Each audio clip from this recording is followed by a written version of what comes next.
एक छोटे चुंबक का उत्तरी ध्रुव उत्तर की ओर रखा गया है।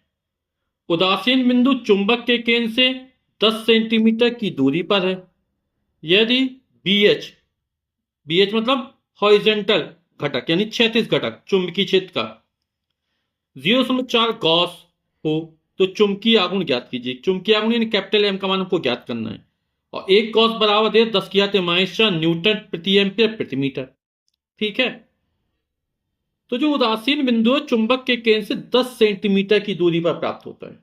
उदासीन बिंदु आप लोग जानते हैं ना, चुंबक के पास तो चुंबकीय क्षेत्र का प्रवाह रहता है, लेकिन पृथ्वी का भी चुंबकीय क्षेत्र होता है।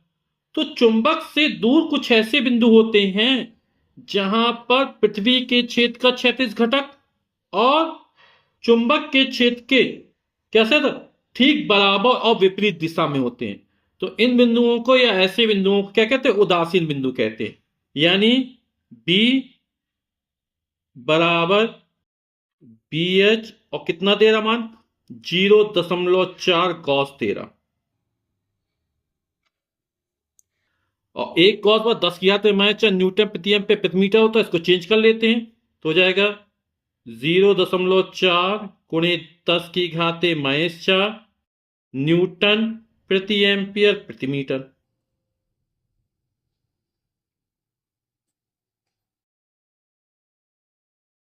और उदासीन बिंदु कितनी दूरी पर प्राप्त हो? 10 सेंटीमीटर की दूरी पर प्राप्त हो रहा है। यानी जो स्मॉल r का मान दे रहा है वो हमको 10 सेंटीमीटर दे रहा है।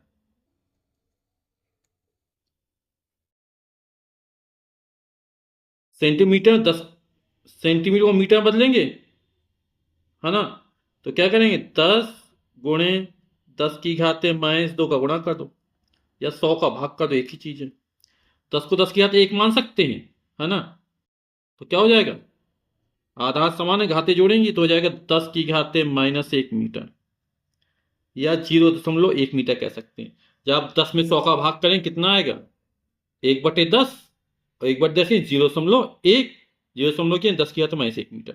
ठीक है, अब यहां पर देखना जो छोटा चुंबक है उसका उत्तरी ध्रुव उत्तर की ओर रखा गया।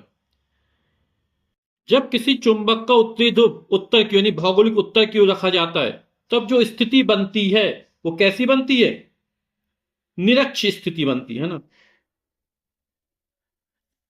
एक बार पूरा स्टेटमेंट ही जान लेते हैं क्या कि जब चुंबक का उत्तरी ध्रुव भौगोलिक दक्षिण की ओर करके रखा जाता है तो जो उदासीन बिंदु हमको मिलते हैं वो अक्षीय रेखा पर मिलते हैं, और जब चुंबक का उत्तरी ध्रुव भौगोलिक उत्तर की ओर करके रखा जाता है तब जो स्थिति में उदासीन बिंदु मिलते हैं वो निरक्षीय रेखा पर मिलते हैं। यानी यहां पर हमें जो उदासीन बिंदु मिले कहां मिलेंगे? निरक्षीय रेखा पर मिलेंगे।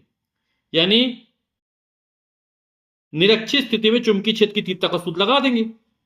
यानी BH बराबर B बराबर कितना हो जाएगा μ0/4πm/r³। ठीक है, μ0/4π के मान 10⁻⁻⁷ होता है।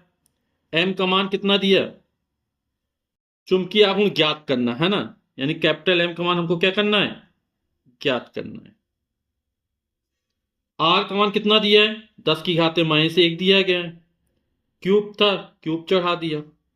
और b का मान कितना दिया है? ये हमको दिया 0.4 गुणे 10⁻⁻⁴। ठीक, तो m का मान निकाल लेते तो m बराबर कितना हो जाएगा? ये संख्या ऊपर जाएगी ये बटे में आएगी, तो 0.4 गुणे 10⁻⁻⁴, और घात के ऊपर घात को आपस में गुणा हो जाएगा तो -3 हो जाएगा। तो ये हो जाएगा 10⁻⁻3 बटे 10⁻⁻⁷। ठीक, तो हो जाएगा 0.4 गुणे 10⁻⁻, गुणा हो रहा, आधार समान है, घाते जुड़ जाएंगी, -4 -3 -7 हो जाएगा बटे 10⁻⁻7। 10⁻⁻7 10 कट जाएगा, इसको ऊपर ले जाएंगे तो -7 + 7 0, 10⁻0 यानी 1, कितना बचा रहेगा 0.4। m क्या है? चुंबकीय आघूर्ण, और चुंबकीय आघूर्ण का मात्रा क्या होता है? Ampere metre square. तो चुंबकीय आघूर्ण का मान निकला 0.4 एम्पियर मीटर स्क्वायर। यही हमारा उत्तर हो जाएगा। वीडियो देखने के लिए आप सभी का बहुत बहुत धन्यवाद। Thank you so much.